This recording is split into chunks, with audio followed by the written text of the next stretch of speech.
I was about to quit YouTube, made a video on it, and boom, it exploded. And although I respect the work of other YouTubers a lot, I think especially productivity must be taught less like a science class. To be simple and usable every day, we will look only on 3 topics at a beginner's level. The buzzwords are eliminate, calibrate, and perform. And by the end of this video, I will show you why those seemingly easy 3 words changed my life and what they made me achieve. The first thing I want to talk about are the tools. This stage I call eliminate. Unlike others, I can't recommend you to use any tools right from the start. There are too many options to choose from, like Notion, Obsidian, Trello, and whatever. They would just optimize productivity if you're already in the game. So let's say you have 80% of productivity, they would maybe higher your productivity level to 85%. But that's it. They won't make you all of a sudden productive or consistent. And the main reason I don't recommend any tools at the beginning is the term friction. Remember this buzzword also for the end of this video. Friction was the biggest one for me. Think of it,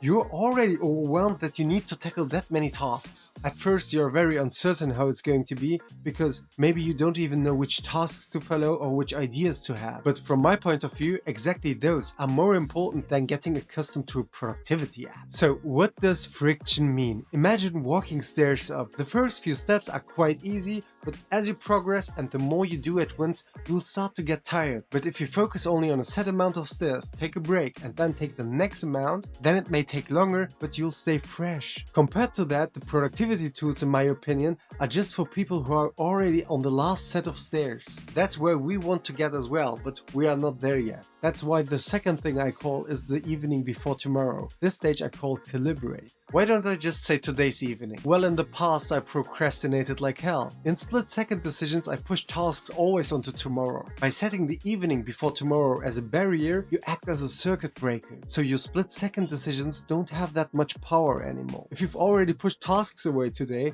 I ask you to sit for 15 minutes only today evening on your couch, maybe grab a tea or something like that. Just make it comfy. Then what you are going to do is to set a timer for the first 5 minutes. And you have to write 10 things down which you want to tackle tomorrow. At first you will write down really fast because all of the mental workload and your mental to-do list unloads in that moment. But trust me, only after 2 to 3 minutes you will struggle to find other things. And once written down, you'll see that you don't have that much of work. Then we set a new timer for the next 5 minutes where we want to highlight 3 tasks out of the 10 which are urgent and important. Some of you may know that this concept follows the Eisenhower matrix. If you're interested in the method in detail, I will share the link in the description box down below. And the 3 highlighted tasks are the ones which you are going to tackle starting tomorrow. Then we create a new timer for the last 5 minutes, which you will use to plan your day. Don't over-engineer it yet, we are just starting out. Therefore, at first, think about your obligations you have. Maybe you work from 9 to 5, create a block for that. And then create another block before you go to work, like 1 hour prep. And after you work, you create an extra hour just to wind down. Then add also every other block you can think of for the next day. Great, and after that's done, you have found the slots where you are blocked and you have found free slots as well. And exactly those free slots you will use to tackle your tasks. But we need a reminder now, right? And to be honest, setting up a calendar just to swipe away its notifications all the time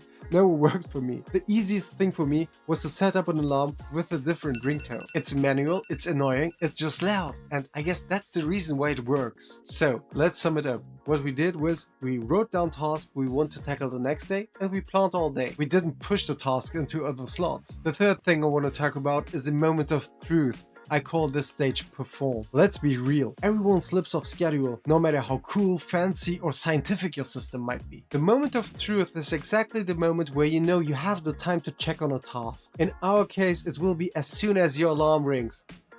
I don't have time for that. If you keep wasting your time right at this spot, then you have a problem. I compare this to myself when I'm on a diet, as I suffer from an autoimmune disease where snacking is sometimes forbidden. But still, there are many times where I find myself in the kitchen just snacking something. In that exact moment, it determines if I'm going to be successful for the next few weeks. I found that every time I catch myself snacking and spit it out, that my resilience grows much more. It's disgusting, sorry for that. But if I keep eating and flag this in my mind as a one-time cheat, then I'll cheat again. But those are the so-called micro moments that determines the further flow of our success. But how to succeed? First, and I really do mean you have to do this at first, you have to put your phone into another room. No, put it back there. What's the reason? Well, we want to create boredom and set a stage for doing nothing. Those who say, and I know you'll say this right now, well, then I would do nothing rather than do my work. In fact, no, you wouldn't. You would may in the first few moments sit on the couch and do nothing. But after a while, you would do the task. Because for us humans, nothing is much more stressful than being bored. You don't believe me? Well, then you have to check out this very well-known study from 2014. Researchers put several people alone in a room. They had two options, do nothing or just electroshock themselves. The crazy thing is, most of the people chose to electroshock themselves every 15 minutes. To wrap up the moment of truth, I can say that whilst you work on a task, just focus on that one task only. Don't get interrupted, don't distract yourself, and focus your brain power to that one thing only. And I said at the beginning of this video that I will tell you what it made me achieve. In just 3 years, I leveled as a manager to a 6-figure salary. Plus, I scaled 2 side hustles. One, for those who follow the channel know that I have a cleaning service. And 2, I'm the CEO of the Calibrate app, which can be downloaded on every app store. Then I have this YouTube channel in English. Plus, I have a YouTube channel in Turkish. Then I'm thinking if I should do a YouTube channel in my native language as well. And for those who wonder, yes, I have a personal life as well. And I can assure you that none of them is feeling less treated or that I focus too much on work. And yeah, family and friends are the most important thing for me, but time management is everything. But why do these seemingly easy 3 points work at all? I said at the beginning of this video that you should remember the term friction. We said by eliminating tools that we will reduce the friction at the beginning, right? And compared this to our stairs climbing example.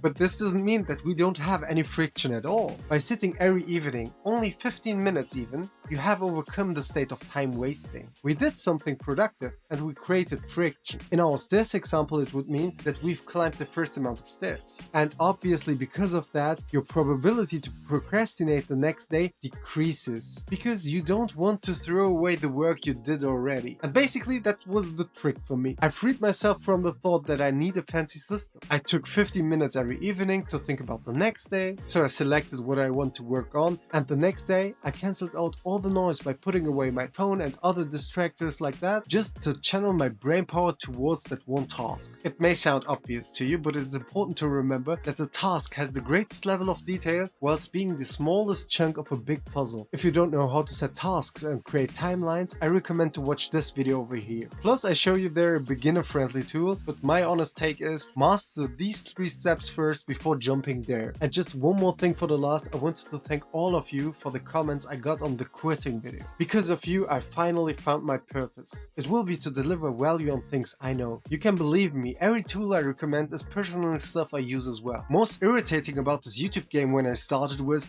that everyone wanted to sell some courses. It got me so upset that my mission will be to deliver value and top-notch knowledge for free on this YouTube channel about the topics I have profound knowledge in, which is project management, career growth, business ideas, personal finance, as well as productivity. So see you in the next one. Bye.